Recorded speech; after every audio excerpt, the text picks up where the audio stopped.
दोस्तों, स्वागत है आपका बुकटोपिया के इस नए पार्ट में।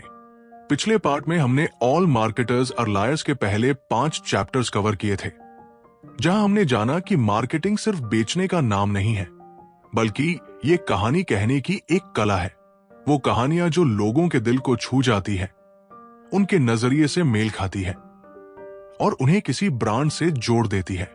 अब इस पार्ट में हम बढ़ेंगे आगे अगले चैप्टर्स की ओर, जहां सेठ गोडेन हमें सिखाते हैं कि कैसे सच्चाई और प्रामाणिकता मार्केटिंग की असली ताकत बन जाती है और किस तरह एक अच्छी कहानी भीड़ में खो नहीं जाती बल्कि रिमार्केबल बन जाती है। तो चलिए फिर से डूबते हैं मार्केटिंग की इस दिलचस्प दुनिया में, जहां हर ब्रांड एक कहानी है और हर कहानी एक मार्केटिंग का सबक। आप सुन रहे हैं बुकटोपिया पर ऑल मार्केटर्स आर लायर्स का पार्ट 2।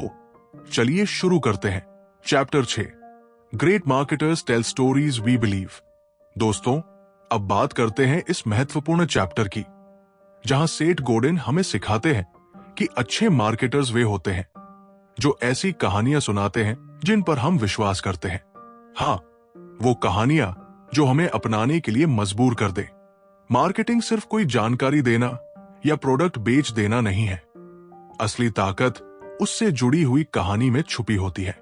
सेठ गोडेन कहते हैं कि हम सब अपनी जिंदगी में इतने सारे फैसले सिर्फ इसलिए लेते हैं क्योंकि हम किसी कहानी को सच मानते हैं।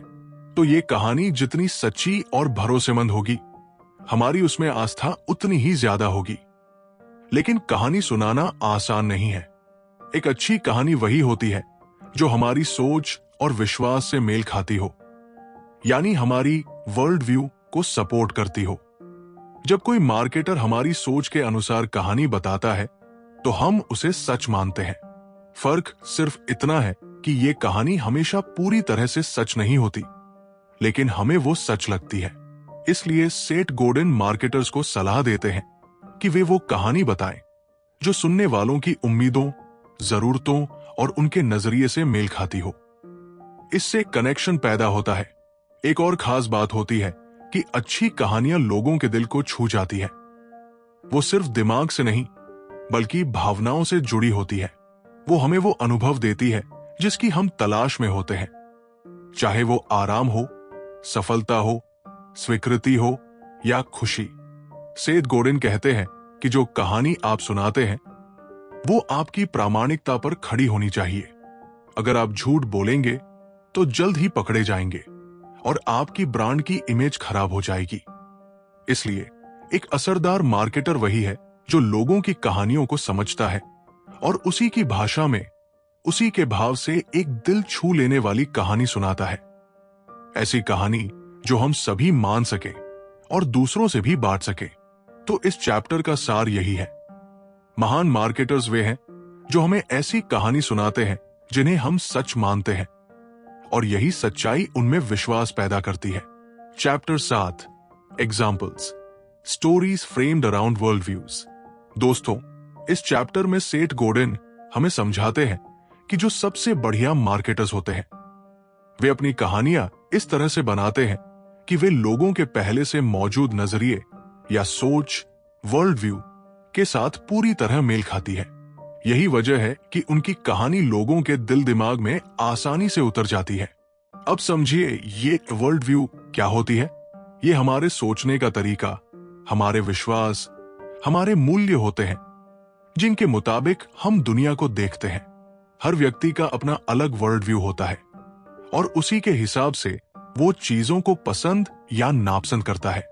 सेठ गोडेन का कहना है कि मार्केटर्स को अपना ध्यान उन लोगों पर लगाना चाहिए जिनका वर्ल्ड व्यू उनके प्रोडक्ट या सेवा के साथ मेल खाता हो। जब आपकी कहानी उस थिंकिंग से जुड़ती है जो लोग पहले से मानते हैं, तो वे आपकी बात सरलता से मानने लगते हैं। उदाहरण के तौर पर, जो लोग ऑर्गेनिक खाना पसंद करते हैं, उनका वर्ल्ड व्यू होता है कि प्राकृतिक और बिना रसायन के खाद्य पदार्थ ही सही और स्वस्थ है। इसलिए जब कोई ब्रांड ऑर्गेनिक वेजिटेबल्स की कहानी बताता है तो ये दर्शकों के वर्ल्ड व्यू से सीधे जुड़ती है। एक और उदाहरण है, अगर कोई कंपनी फास्ट फैशन की बजाय सस्टेनेबल फैशन की बात करती है तो वो उन लोगों के लिए अपील करती है जिनका मानना है कि हमें पर्यावरण का संरक्षण करना चाहिए। ये कहानी उनकी सोच की पुष्टि करती है और वो उन्हें खरीदारी के लिए प्रेरित करती है। सेठ गोर्डन बताते हैं कि 3 मार्केटिंग टूल्स हैं जो इस वर्ल्ड व्यू को समझने और कहानी को फ्रेम करने में मदद करते हैं। 1. फ्रेम्स। ये आपकी कहानी की वो दिशा होती है जिससे आप चीजों को दिखाते हैं, जैसे किसी ग्लास को आधा भरे हुए बताना या आधा खाली, दोनों अलग मीनिंग देते हैं। 2. यूफेमिज्म्स, सही शब्दों का इस्तेमाल करना जो नकारात्मक धारणा को कम करें, जैसे अडल्ट बेवरेजेस कहकर शराब के नकारात्मक प्रभाव को थोड़ा हल्का कर देना। 3. ऑक्सीमोरॉन्स, विरोधाभासी शब्दों में कहानी देना, जैसे नॉन अल्कोहलिक बियर जो बियर का स्वाद देती है पर शराब नहीं होती। इन उदाहरणों से हम समझते हैं कि मार्केटर्स की कहानी उस वर्ल्ड व्यू को स्वीकार करती है जो लोग पहले से रखते हैं और उसी के अनुरूप फ्रेमिंग करती है। इससे उनकी कहानी सच्चाई लगती है और लोगों को वो खरीदने या अपनाने के लिए प्रेरित करती है। तो इस चैप्टर का सार यह है कि जब आप अपनी मार्केटिंग कहानी बनाएं तो पहले अपने टारगेट ऑडियंस का वर्ल्ड व्यू समझिए और फिर उस सोच के हिसाब से अपनी कहानी को ढालिए, तभी आपकी मार्केटिंग में असर आएगा। Chapter 8, important aside, fibs and frauds. दोस्तों, इस चैप्टर में सेठ गोर्डन एक बेहद अहम बात बताते हैं कि मार्केटिंग में झूठ, लाइज 2 तरह के होते हैं, फिब्स और फ्रॉड्स, और ये फर्क समझना हर मार्केटर और ग्राहक दोनों के लिए जरूरी है। सबसे पहले बात करते हैं फिब्स की। फिब्स का मतलब होता है मामूली झूठ या ऐसी कहानियां जो पूरी तरह से सच नहीं होती लेकिन जो ग्राहक की भलाई करती है। ये ऐसी बातें होती है जो आपकी प्रोडक्ट की छवि को बेहतर बनाती है और ग्राहक के अनुभव को बढ़ाती है। जैसे जॉग राइडल नाम के हैंडक्राफ्टेड वाइन ग्लासेस की कहानी कि ये ग्लास वाइन के स्वाद को बेहतर बनाते हैं। भले ही इसका वैज्ञानिक प्रमाण न हो, लेकिन लोग विश्वास करते हैं और इस विश्वास के कारण उनका अनुभव बेहतर भी लगता है। ये एक एग्जाम्पल है कि फिब्स मार्केटिंग में कैसे इस्तेमाल होते हैं तो ग्राहक और ब्रांड दोनों के लिए फायदे का सौदा होता है। अब आता है बड़ा खतरनाक फ्रॉड्स का मामला। फ्रॉड्स वे झूठ होते हैं जो शरारती तरीके से ग्राहक को धोखा देते हैं और केवल मार्केटर के फायदे के लिए होते हैं। ये झूठे दावे होते हैं जो साबित किए जा सकते हैं कि गलत है और जो ग्राहकों को नुकसान पहुंचा सकते हैं। जैसे कुछ वेलनेस ब्रांड्स के झूठे दावे जो बिना वैज्ञानिक आधार के पुरुषों और महिलाओं की स्वास्थ्य संबंधी समस्याओं का इलाज बताते हैं।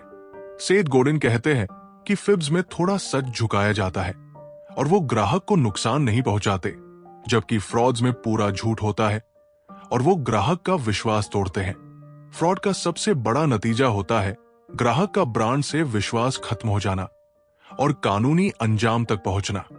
इसलिए मार्केटर्स के लिए ये जिम्मेदारी है कि वे फिब्स और फ्रॉड्स के बीच की रेखा न खोए और सबसे जरूरी बात यह है कि मार्केटिंग में ईमानदारी और प्रामाणिकता बनाए रखें ताकि ग्राहक धोखा महसूस न करे। और दोस्तों, ग्राहकों को भी चाहिए कि वे समझदारी से फैसला करें और मार्केटिंग के दावों को अच्छी तरह परखें कि वो फिब है या फ्रॉड। मार्केटिंग की दुनिया में फिब्स ठीक है, लेकिन फ्रॉड से बचना ही बेहतर है। अगला चैप्टर भेजिए, विस्तार से लिखता हूं। चैप्टर 1 में मार्केटर्स की कहानियों की ताकत समझाई गई। चैप्टर 2 में असली मार्केटिंग का मतलब। चैप्टर 3 में ग्राहक की सोच, वर्ल्ड व्यू को समझना। चैप्टर 4 में नए आइडिया की अहमियत। चैप्टर 5 में पहली छाप की महत्वपूर्ण भूमिका।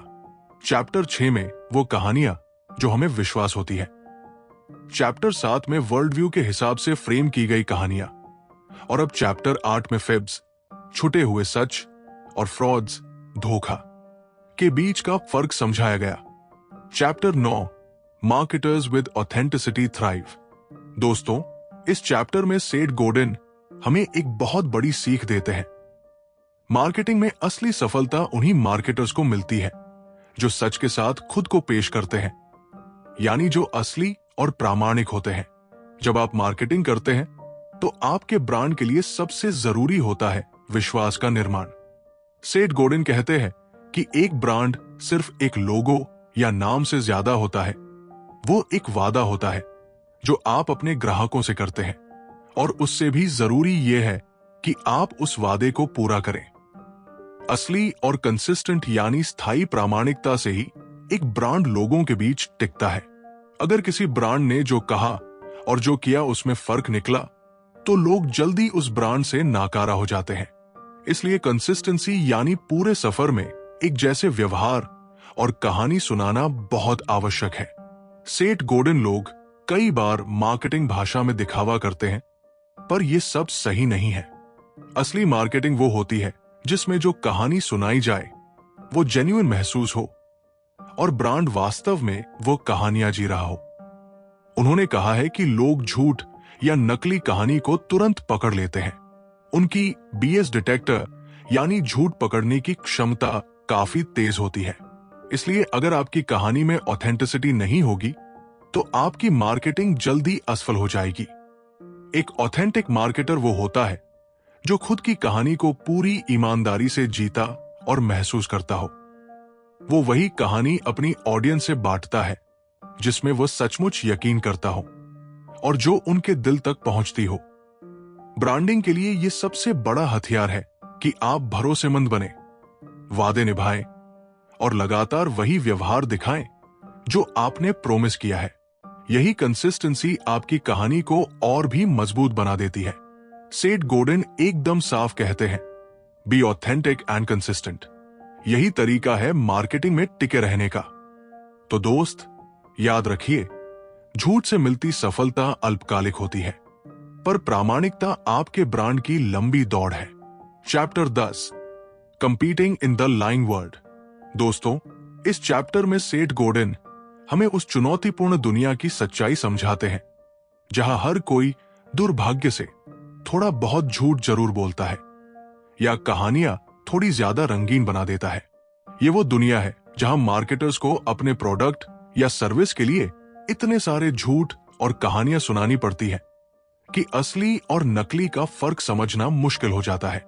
सेठ गोडिन कहते हैं कि मार्केटिंग की दुनिया में कंपटीशन इस कदर तेज हो गया है कि हर कोई अपना प्रोडक्ट अच्छा दिखाने के लिए झूठ के आसपास की सच्चाई को थोड़ा मोड़ मरोड़ कर पेश करता है ताकि ज्यादा से ज्यादा लोग उस पर विश्वास करें। ये झूठ नहीं बल्कि एक तरह की फाइन कटी सच्चाई होती है जिसे मार्केटर्स कहानी कहते हैं। लेकिन इस झूठ की दुनिया में सबसे जरूरी है कि आपकी कहानी असली और भरोसेमंद हो, वरना ग्राहक जल्दी ही झूठ पकड़ लेते हैं।